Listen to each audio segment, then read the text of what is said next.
The mystery of the singing river. The village of Oak Haven lay nestled in a valley, cradled by ancient whispering woods and bisected by the Glass River. It wasn't its crystalline clarity that gave it its name, but the strange, ethereal hum that resonated from its depths, especially at dusk. For generations, the villagers had called it the Singing River, a gentle, melodious sound that lulled them to sleep and filled their days with a pervasive, if enigmatic, background music. Most believed it was the spirit of the valley, a benevolent presence blessing their lands. But Ilara, a young woman with a mind as sharp as flint and eyes that missed nothing, harbored a growing unease about the river's song. While others found comfort in its melodies, she heard a subtle change, a dissonance that had begun to creep into its age-old tune over the past few moons.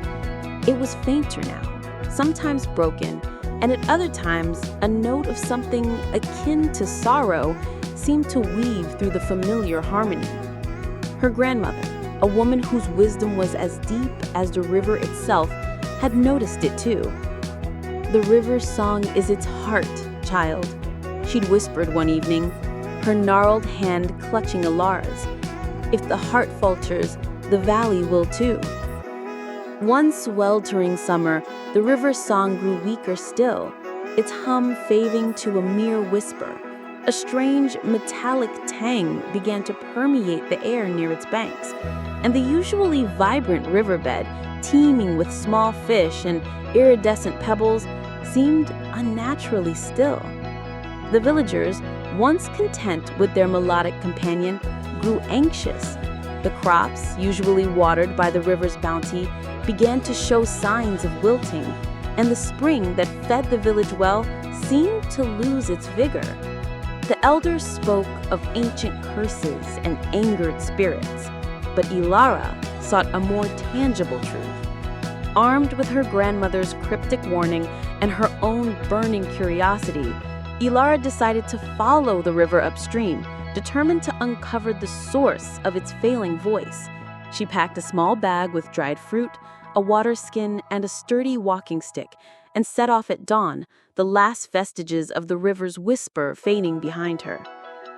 Her journey was arduous. The well-trodden path near Oak Haven soon gave way to overgrown trails, then to no trail at all. She navigated through dense thickets of ancient oaks and towering pines, their branches laced with moss like old men's beards. Days turned into nights, filled with the hooting of owls and the rustle of unseen creatures. But Ilara pressed on, her resolve strengthened by the growing silence of the river beside her. The usual gurgle and rush of water were absent, replaced by a sluggish, almost hesitant flow. On the fourth day, the metallic scent grew stronger, almost acrid. Ilara noticed the water's clarity diminishing, replaced by a faint, sickly greenish hue. Then, through a break in the trees, she saw it. Perched precariously on the riverbank, half hidden by a cluster of weeping willows, was a structure she had never seen before.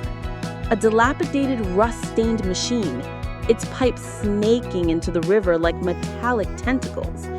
It looked like an abandoned metal beast, yet it hummed with a low, sinister thrum, a sound entirely different from the river's natural song.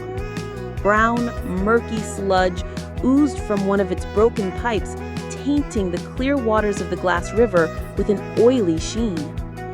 Fear, mixed with a fierce anger, surged through Ilara. This was no curse, no angered spirit. This was human interference, a desecration of the sacred river. She cautiously approached, her heart pounding. The machine, though old, still pulsed with a grim efficiency, slowly poisoning the very lifeblood of her valley. As she drew closer, she noticed a faint inscription etched on the machine's side, obscured by rust and grime. With a trembling finger, she traced the letters, K.O. Mining Co. Experimental Extraction Unit. Ohio Mining Co. The name was unfamiliar, but the implication was clear. Someone had been here, extracting something, and in doing so had silenced the river. But what? And why had they abandoned it, leaving it to slowly choke the river? She circled the machine, looking for any clues, any way to stop its insidious work. She found a control panel, its levers corroded, its buttons faded. One large red button, however, seemed to glow faintly, almost invitingly beneath a layer of grime. She hesitated, her mind racing. What if pressing it caused more damage? What if it exploded? But the image of her wilting village, her worried grandmother, and the silent river spurred her on. With a deep breath and a prayer, Ilara pressed the button. Nothing happened immediately. Then, with a groan that seemed to echo through the entire valley, the machine shuddered. Pipes clanged, gears ground, and a thick plume of black smoke billowed from its top. Ilara braced herself, ready to run. But instead, the ominous hum slowly died down. The flow of the sludge into the river ceased.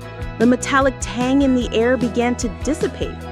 Ilara waited, holding her breath. The silence was deafening, a stark contrast to the machine's earlier thrum. Had she done it? Had she truly stopped it? Slowly, tentatively, a soft, almost imperceptible murmur rolls from the river.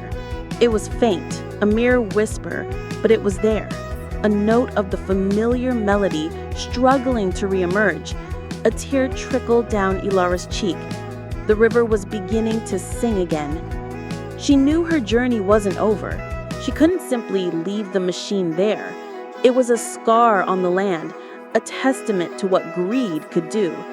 She spent the rest of the day clearing the debris around the machine, trying to disconnect its pipes from the river. It was slow, back-breaking work, but with each loosened bolt and each severed pipe, the river's song seemed to gain a little more strength. As dusk fell, she built a small fire on the riverbank. The river, still weak but undeniably present, sang a soft, hesitant lullaby. It was a song of healing, of revival.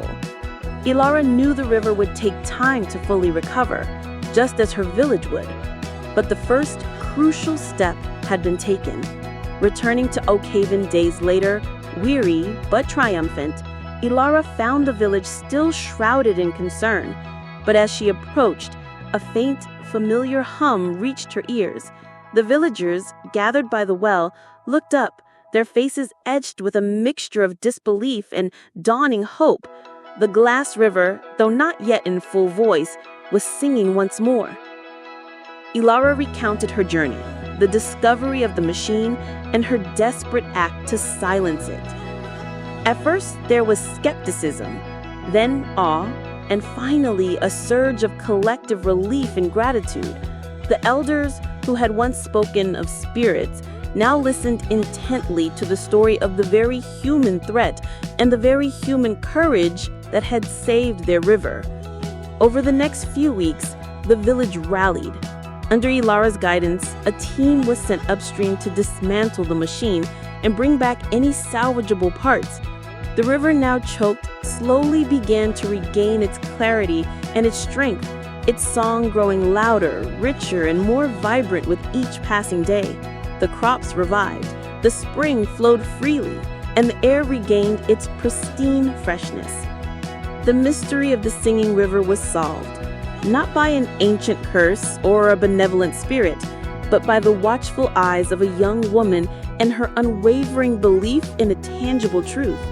Ilara, once just a curious girl, became the valley's quiet hero, a testament to the fact that sometimes the greatest magic lies not in the unknown, but in the courage to face what is real and the will to protect what is cherished.